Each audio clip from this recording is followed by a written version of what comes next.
მადლობა ბატონო თავმჯდომარე, მიესალმები საქართველოს პარლამენტის წევრებს, მიესალმები საქართველოს პრემიერ-მინისტრს და მთავრობის წევრებს, მიესალმები სასამართლო ხელისუფლების ხელმძღვანელებს, მიესალმები ქალაქ თბილისის მერს, საკრებულოს თავმჯდომარეს, მიესალმები ავტონომიური რესპუბლიკების ხელმძღვანელებს, მიესალმები დამოუკიდებელი კონსტიტუციური ორგანოების ხელმძღვანელებს, თავდაცვის ძალების მეთაურს, განსაკუთრებით მიესალმები საქართველოს საპატრიარქოს წარმომადგენლებს. დღეს ყველა ლოცულობ ჩვენი პატრიარქის ჯანმრთელობისთვის, უსურვებთ მას ჯანმრთელობას, მხნეობას, დიდი მადლობა თქვენი მობრძანებისთვის და აქ ყოფნისთვის. უკვე მეოთხე სესია, რაც საქართველოს მე-11 მოწვევის პარლამენტი ქართველი ხალხის სახელით და მის საკეთილდღეოდ მუშაობს. მუშაობს იმ უფლება-მოვალეობის შესასრულებლად, რომელიც ჩვენმა ამორჩეველმა საქართველოს მოსახლეობამ 2024 წლის არჩევნებით დაგვაკისრა. არჩევნებით, რომელიც მოინათლა რეფერენდუმად, რომელსაც მიეცა ყოფნა-არყოფნის განზომილება, რომელზეც საქართველოს მტრულმა ძალებმა დადეს ფსონი, რომ უნდა შეეცვალა ჩვენი ქვეყნის ისტორია, რეალური დღის წესრიგის ნაცვლად თავს მოეხვიათ ყალბი, ბრწყინვალა ქაღალდში შეფუთული დღის წესრიგი და მოეტყუებინეთ. მაგრამ ქართველი ხალხი არ შეცდა. ამორჩევის 54%-მა საქართველოს 1,100,000 მოქალაქემ ხარი დაუჭირა საქართველოს მშვიდობიან, სტაბილურ, ძლიერ, სუვერენულ და დამოუკიდებელ მომავალს. მომავალს, რომელსაც მკაფიოდ და მტკიცედ განასახიერებს ქართული ოცნება. ერთი წლის წინა ანგარიშის წარდგენისას პარლამენტში არ იყო რადიკალური ოპოზიციის წარმომადგენლობა, რადგან მათ მიმართეს საპარლამენტო საბოტაჟის ყოვლად არაკონსტიტუციურ, არადემოკრატიულ და როგორც დრომ დაადასტურა არაეფექტურ ფორმას, როდესაც უარი თქვეს ხალხის მიერ მინიჭებულ მანდატებს. დღეს პარლამენტში ყავს ერთით მეტი ოპოზიციური ჯგუფი, ფრაქცია საქართველოსთვის სახით, თუმცა ასევე ხედავთ, რომ ეს ფრაქცია გაურკვევლობაშია გაჭედილი. ისევე როგორც დანარჩენი რადიკალური არასაპარლამენტო ოპოზიცია.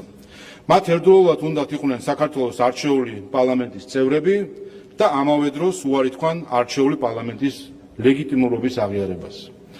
ჩვენ ვისმენდით, რომ მათი პარლამენტში შემოსვლის მიზანი ხელისუფლებასთან სამკვდრო სასიცოცხლო ბრძოლა იყო, მაგრამ საბოლოოდ თავად აღმოჩნდნენ თამაშგარე მდგომარეობაში საკუთარი გაორებული პოლიტიკური მდგომარეობის ძევლად. მთავარი მიღწევა, რომლითაც მიმდინარე მოწვევის პარლამენტმა უკვე შეუძლია იამაყოს, არის იმ კანონების მიღება, რომლებსაც ისტორიული მნიშვნელობა აქვს დემოკრატიის გაძლიერების და ინსტიტუციური მოწყობის კონსტიტუციურ ჩარჩოში დაბრუნების თვალსაზრისით. მნიშვნელოვნად გაძლიერდა ხალხის პირდაპირი მანდატი საკანონმდებლო პროცესზე. დღეს კანონებს იღებს ხალხისგან არჩეული ეროვნული საკანონმდებლო ორგანო, რომელსაც აღარ უწევს დემოკრატიული მანდატის გაზიარება არავისგან არჩეულ, ხშირ შემთხვევაში უცხოეთიდან გაუმჭვირვალედ დაფინანსებულ ჯგუფებთან, რაც ფუნდამენტურად ეწინააღმდეგებოდა დემოკრატიის არსს. დიდი მნიშვნელობა ჰქონდა საქართველოს პარლამენტის მიერ ბოლო პერიოდში განხორციელებულ ინსტიტუციურ ცვლილებებს, სადაც წარსულში ასევე ჰქონდა კონსტიტუციური ორგანოების უფლებამოსილების გამოშიგვის და ფრაგმენტაციის თავსმოხვეული ტენდენცია. დღეს ეს პრაქტიკა იცვლება. სხვა ცვლილებებთან ერთად გაუქმდა სპეციალური საგამოძიებო სამსახური და მისი ფუნქციები საქართველოს გენერალურ პროკურატურას გადაეცა, ხოლო პერსონალურ მონაცემთა დაცვის სამსახურის და ანტიკორუფციული ბიუროს ფუნქციები სახელმწიფო აუდიტის სამსახურში ინტეგრირდა. სულ რაღაც 8 თვის წინ ამოქმედა საქართველოს პარლამენტის ახალი რეგლამენტი, რომელმაც უკვე არსობრივად შეცვალა პარლამენტის მუშაობის ეფექტიანობა და შინაარსი. განსაკუთრებით უნდა გამოვყო პარლამენტის საზამხედველო ფუნქციის გაძლიერება, მაგალითისთვის ახალი რეგლამენტის ამოქმედების შემდეგ ინტერპელაცია, განსაკუთრებით კი პრემიერ-მინისტრის ინტერპელაცია უკვე არა გამონაკლისი, არამედ ლამის საპარლამენტო ცხოვრების ყოველდღიურობად იქცა. რეგლამენტის ცვლილების ფარგლებში ასევე უარი თქვა არასისტემურ და ხელოვნურ ინსტრუმენტებზე, რომლებითაც მანამდე ხორციელდებოდა პარლამენტის საზამხედველო ფუნქცია. კერძოდ, საბჭოებისა და თემატურ მოკვლევების ნაცვლად რეგულაციების დახვეწის შედეგად პირველად ამუშავდა დროებითი კომისიის კონსტიტუციური ინსტრუმენტი. ამჟამად პარლამენტში შექმნილია ორი ამგვარი კომისია, ქალთა და ბავშვთა საკითხებზე მომუშავე დროებითი კომისია და ფასების შემსწავლელი დროებითი კომისია. ორივე ამ კომისიის მუშაობის ინტენსიურობას საზოგადოება თავად ადენებს თვალს. თუმცა საკანონმდებლო და საზნავხედველო ფუნქციის განხორციელებასთან ერთად საქართველოს პარლამენტი ტრადიციულად კვლავ იყო პოლიტიკური ცხოვრების ეპიცენტრში. ვიწრო თუ ფართო რეგიონში არსებული ომებისა და კონფლიქტების ფონზე მისი ეს როლი სულ უფრო მეტ დატვირთვას იძენს. მეგობრებო, ბოლო ერთმა წელიწადმა ფუნდამენტური კორექტივები შეიტანა საერთაშორისო პოლიტიკაში. სახელმწიფო და პოლიტიკაში ეროვნული ინტერესების წინ წამოწევის კვალდაკვალ დღეს უკვე ნათელია, რომ აღარ არსებობს შავ-თეთრი გეოპოლიტიკური სამყარო. გახუნდა მექანიკური იარლიყები, პროდასავლურობა და ანტიდასავლურობა, პრორუსულობა და ანტირუსობა, სხვასთან მიმართებაში დანახული ყოველგვარი პრო და ანტი. დღეს არსებობს მხოლოდ ერთი გამსაზღვრელი საზომი, პროქართული და ანტიქართული. ქართულის გარდა ყველა პროორიენტაცია საბოლოო ჯამში არაქართულია, რადგან ის ქვეყნის პოლიტიკას საკუთარ ეროვნულ ინტერესს აშორებს და სხვისი მიზნების ინსტრუმენტად აქცევს. და ეს უნდა ითქვას ღიად, ნათლად და გადაწყვეტით. ჩვენი ქვეყნის მართვის საკითხებში არ არსებობს პროევროპულობა და ანტიევროპულობა, პროდასავლურობა და ანტიდასავლურობა, პრორუსობა და ანტირუსობა. არსებობს მხოლოდ ქართულობა და ანტიქართულობა, ეროვნული ინტერესების ერთგულება და ეროვნული ინტერესების ღალატი.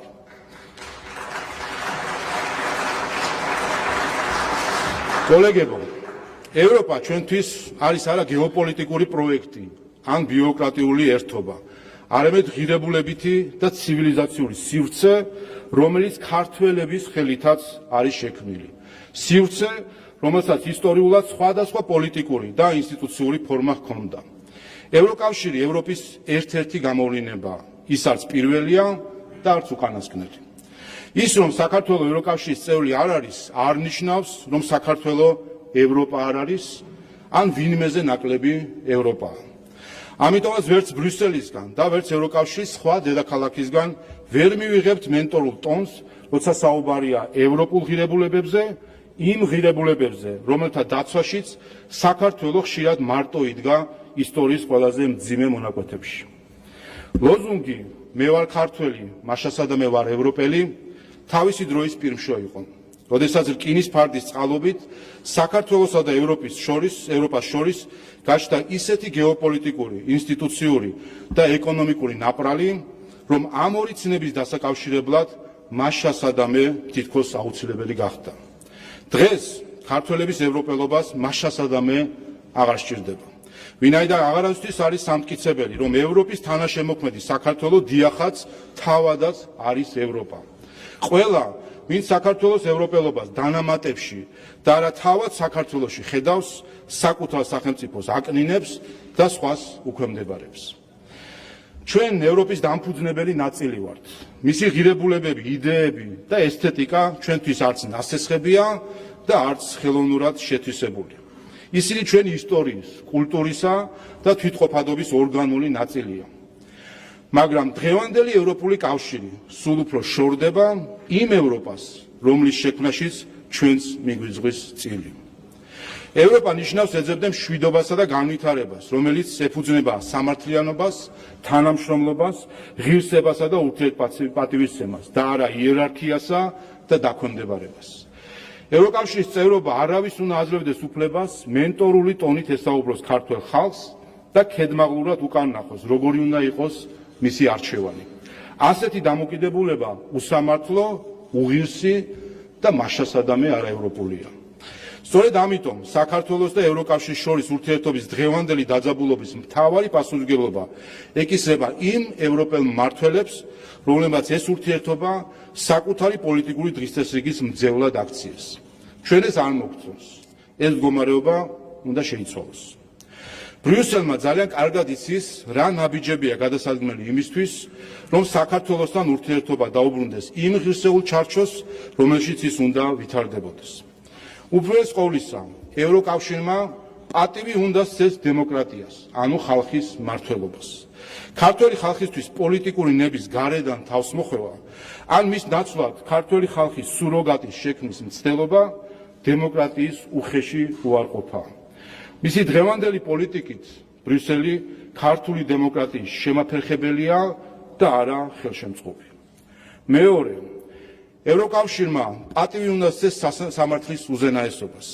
ბრიუსელის საკმარისზე მეტად დამარცხდა საერთაშორისო სასამართლოებში ქართულ მართლმსაჯულებასთან იმისთვის, რომ დღეს კვლავ ქედმაღლულად ეჭქვეშ აყენებდეს მის გადაწყვეტილებებს. დამარცხდა სტარბურგში სააკაშვილის, მელიას, გვარამიას, ახალაიას, რუსთავიორის საქმეებში. დამარცხდა პარიზის და ვაშინგტონის არბიტრაჟებში ხაზარაძის საქმეში. ყველა იმ საქმეში, რომელსაც წლების განმავლობაში პოლიტიკურ დევნას წარმოაჩენდნენ, საბოლოოდ სამართალმა სხვა რამ თქვა. ამის შემდეგაც იგივე ბრალდებების გამეორება უკვე სამართლის უზენაესობის დაცვა კი არა, უბრალოდ პოლიტიკური პროპაგანდაა. ამიტომ ბრიუსელმა საბოლოოდ და მკაფიოდ უნდა დაადასტუროს მისი ერთგულება სამართლის უზენაესობის მიმართ და გაემიჯნოს ძალადობასა და პოლიტიკურად მოტივირებულ დანაშაულებს, როგორც პოლიტიკის წარმოების ინსტრუმენტს. დაბოლოს უნდა შეწყდეს ბრიუსელიდან და ევროკავშირის სხვა დედაქალაქებიდან მომდინარე დეზინფორმაცია და ანტიქართული რიტორიკა. პარტნიორობა შეუძლებელია იქ, სადაც სიმართლის ნაცვლად პოლიტიკური ნარატივები დომინირებს. თუ ევროკავშირს ნამდვილად სურს საქართველოსთან ურთიერთობების გამოსწორება, გზა მარტივია. პატივი სცეს ქართულ ხალხს, პატივი სცეს მის დემოკრატიულ არჩევანს და პატივი სცეს იმ ღირებულებებს, რომლებსაც ევროპული ღირებულებები ჰქვია. სხვა გზა უბრალოდ არ არსებობს. მეგობრებო, ქვეყნის თავისუფლება, სუვერენიტეტი და დამოუკიდებლობა თავისთავადი ღირებულებაა და არა ინსტრუმენტი სხვა გეოპოლიტიკური მიზნების მისაღწევად, თუნდაც ამ მიზანს ევროპული ან ევროატლანტიკური ინტეგრაცია ერქვას. ჩვენ საერთაშორისო ორგანიზაციებში წევრობა გვჭირდება საქართველოს თავისუფლების, უსაფრთხოების და კეთილდღეობის გასამყარებლად და არა პირიქით. ჩვენ ვეძებთ ისეთ ურთიერთობას ევროკავშირთან თუ ნებისმიერ სხვასთან, რომელიც დაფუძნებულია ურთიერთ პატივისცემაზე, თანასწორებაზე, საერთაშორისო სამართლის პატივისცემაზე და არა უპირობო მორჩილებაზე. სუვერენიტეტი დღეს ზოგიერთი პოლიტიკური ძალისთვის არა დამოუკიდებლობის, არამედ პირიქით დაქვემდებარების იარაღი გახდა. ცხოვრობთ ისეთ ეპოქაში, როდესაც ქვეყნის ლიდერისგანაც კი შეიძლება მოვისმინოთ, რომ პატარა ქვეყანას დამოუკიდებლობის შენარჩუნება უჭირს და გამოსავალი სხვა ქვეყანასთან მიერთება. სწორედ ამ პათოსს არის აყოლილი რადიკალური ოპოზიციაც, რომლის განცხადებებშიც გვესმის თითქოს ერი სახელმწიფოს იდეა მალე გაქრება.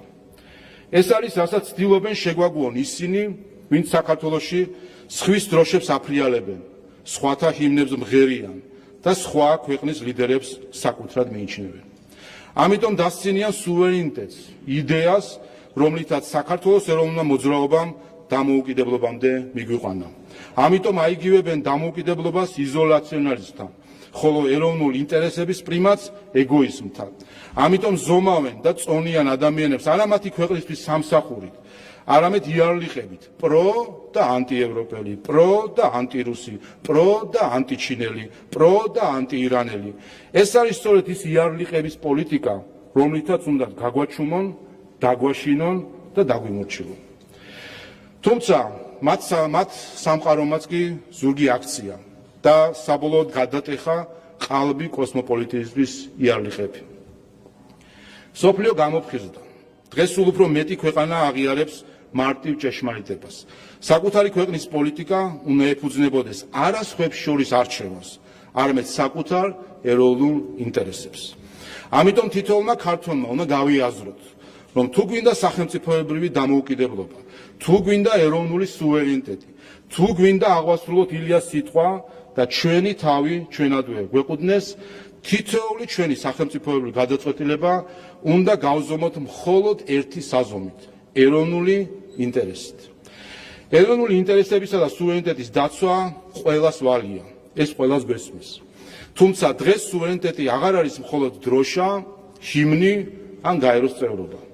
დღეს დამოუკიდებლობის დაცვა ნიშნავს სახელმწიფოს შინაარსის დაცვას, ხალხის უფლებას თვითონ განკარგოს თავისი ბედი და არა უცხოეთმა.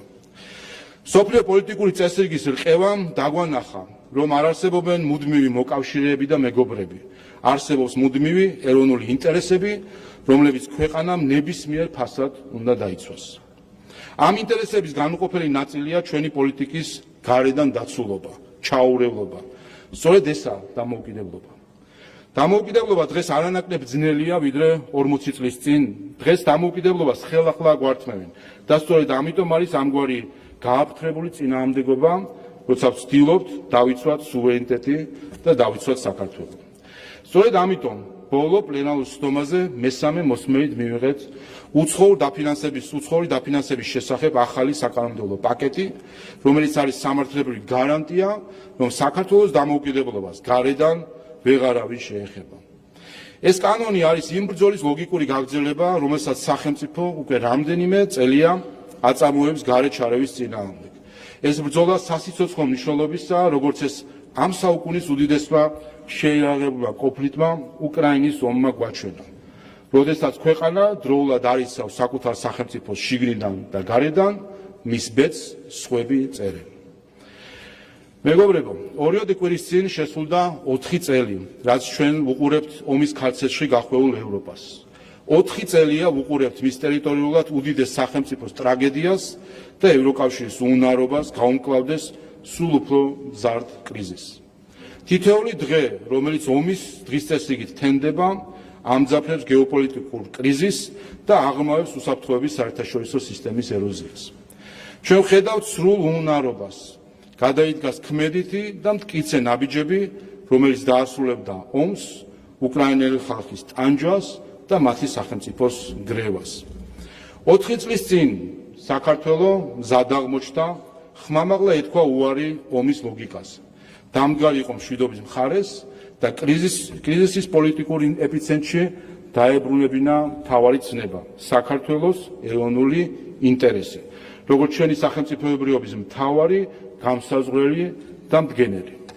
სწორედ ამიტომ აღშფოთდნენ ის ძალები, რომლებიც ქართულ სახელმწიფოს ქედმაღულად უყურებდნენ, ჩვენს მიმართ მომხმარებული დამოკიდებულება გააჩნდათ და საკუთარ გეოპოლიტიკურ სცენაში გასაწირი პაიკის როლი მოგვაკუთვნეს. მათთვის უცხოური მეურვეობა, სადამრიგებლო ჭკუის სწავლებები, ქსელური აქტივიზმი და მრავალშლიანი გარე დაფინანსება უნდა ყოფილიყო ის ბერკეტი, რომლითაც ომის ხანაში საქართველოსთვის თავს უნდა მოეხვიათ ახალი ფუნქცია.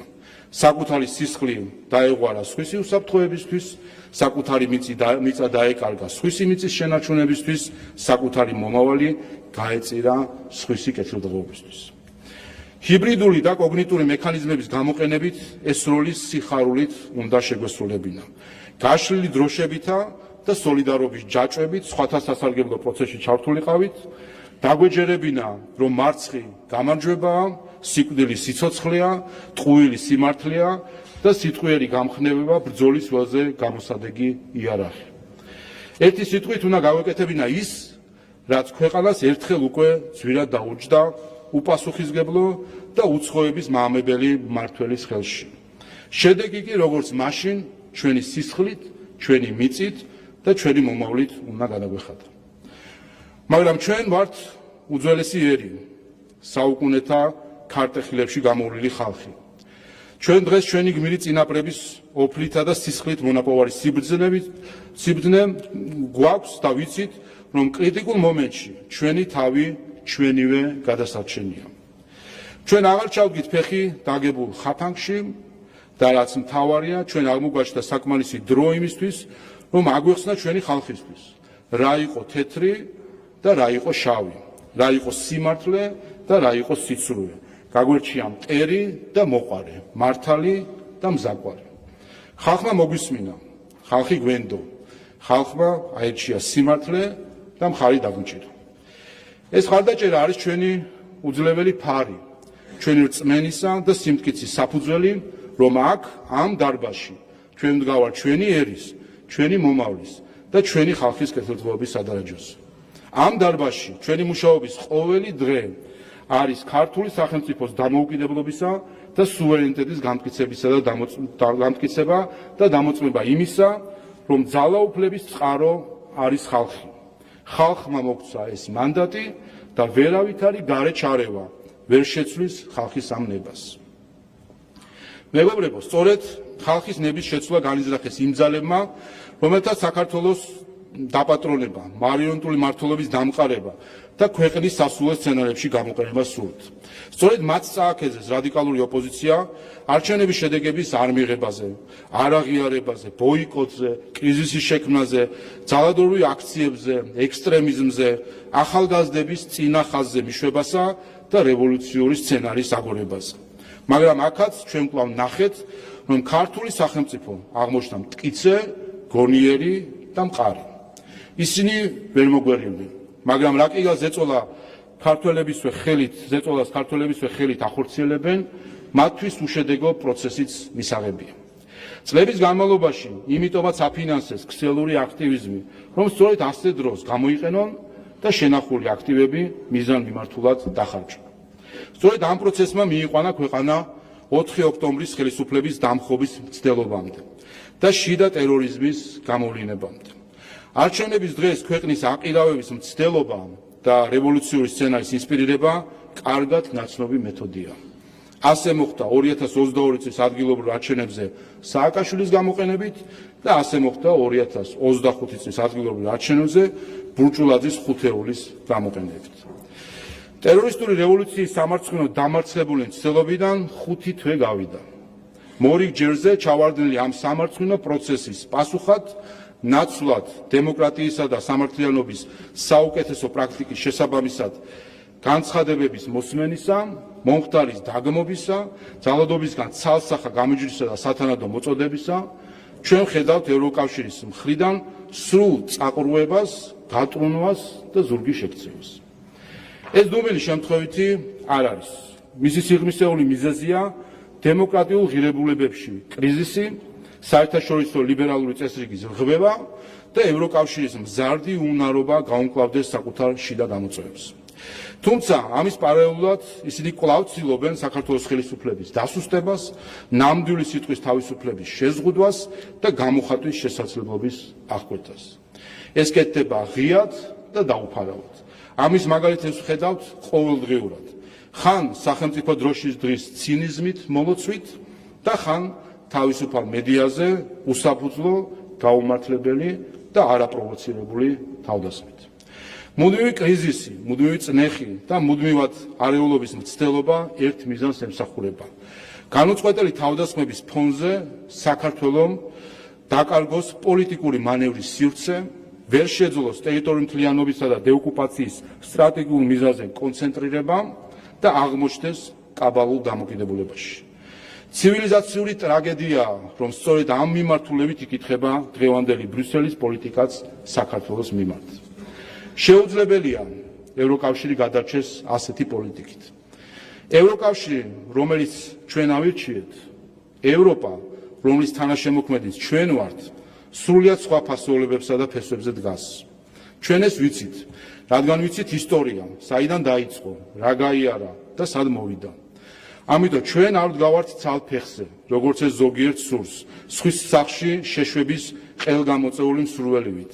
არამედ ვდგავართ, როგორც საკურთხალ სახში მცხოვრები, ავის და კარგის გამრჩევი, ღირებულებებსა და რწმენაში მტკიცე ერი. მეგობრებო, ჩვენ ვართ ერი, რომელმაც ქრისტიანული რწმენა საუკუნეების განმავლობაში მარტოებმა, მტრულ გარემოში, ქრისტიანულ სამყაროს მოწყვეტილებმა გამოვატარეთ და დღემდე მოვიტანეთ. ვერავითარი არჩევანი საკუთარი იდენტობის, მრწამსის და თვითყოფადობის დათმობის ხარჯზე ჩვენ ვერ გვექნება. ეს არის ჩვენი სამშობლო, ჩვენი მიწა, ჩვენი წინაპრების ნაფეხურები და ჩვენი შვილების მომავალი. წელს ჩვენ აღნიშნავთ საქართველოში ქრისტიანობის სახელმწიფო რელიგიად გამოცხადებიდან 1700 წელს. ეს იქნება განსაკუთრებული წელი, როდესაც შეგვეძლება კიდევ ერთხელ დავფიქრდეთ, თუ ვინ ვართ დღეს, რანი ვიყავით გუშინ და რანი ვიქნებით ხვალ.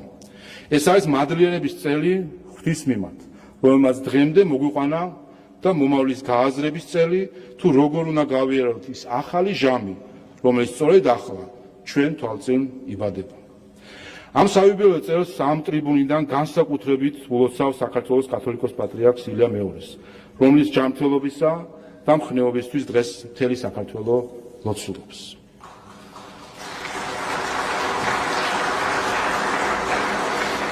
მეგობრებო, ძველი წესრიგი ცივი ომის თუ პოსტცივი ომის დროინდელი დასრულებულია. ახალი წესრიგის დაბადება კი ყოველთვის ტკივილით ხდება. ასე ყოფილა ადრეც და ასე იქნება ახლაც. უკრაინის ომის დაწყებიდან 4 წლის თავზე, როდესაც იმედი ჰქონდა, რომ გაერთიანებული დასავლეთი უკრაინის დაცვას თუ ვერა ომის შეჩერებას მაინც შეძლებდა, ვიხილეთ დაშლილი და ფრაგმენტირებული დასავლეთი და ახალი ომი ჩვენს საზღვრებთან კიდევ უფრო ახლოს, ჩვენს მეზობლებთან კიდევ უფრო მჭიდროდ. ისტორიულად ომი ყოველთვის იყო და იქნება პოლიტიკის გაგრძელება. ხანმოკლე ილუზია, რომ ისტორია დასრულდა და სამყაროს მხოლოდ მშვიდობა მართავს, გაქარწყა. თუმცა საქართველოს მოახერხა და უკრაინაში ომის დაწყების შემდეგ შეძლო გამოემუშავებინა საქართველოს სუვერენულ ეროვნულ ინტერესებსა და მშვიდობის კონცეფციაზე აგებული უსაფრთხოების დოქტრინა, რომელსაც ერთგულად და თანმიმდევრულად იცავს. ამიტომ გსურს დავარწმუნოთ ჩვენი ამორჩეველი და ყველა ჩვენი მოქალაქე, რომ ქართული ოცნების ხელისუფლებაში ყოფნა, მისი სიძლიერე და სიმტკიცე იყო, არის და იქნება ქვეყნის დაცულობის და უსაფრთხოების მთავარი სტრატეგია, რომლის პირდაპირ მანდატიც გვაქვს ქართველი ხალხისგან. ამ მტკიცე ჯაჭვს ვერავით არის გარე ძალა, უცხოური ინტერესები და მეხუთე კოლონა ვერ გაწყვეტს. ამ თუ დროში კი ჩვენი გზამკვლევი და მომავლის ჩირაღდანი ისევ ის საუნჯეა, რაც დაგვიტოვეს წინაპრებმა. ჩვენი მამული, ჩვენი ენა და ჩვენი სარწმუნოება. საქართველო უპირველეს ყოვლისა, ეს არის ჩვენი მთავარი სათქმელიც და ჩვენი მთავარი იდეოლოგიაც. ყველას გისურვებთ სამშობლოს ერთგულებით, ერთიანობით და სიყვარულით საქმიანობას. დიდი მადლობა.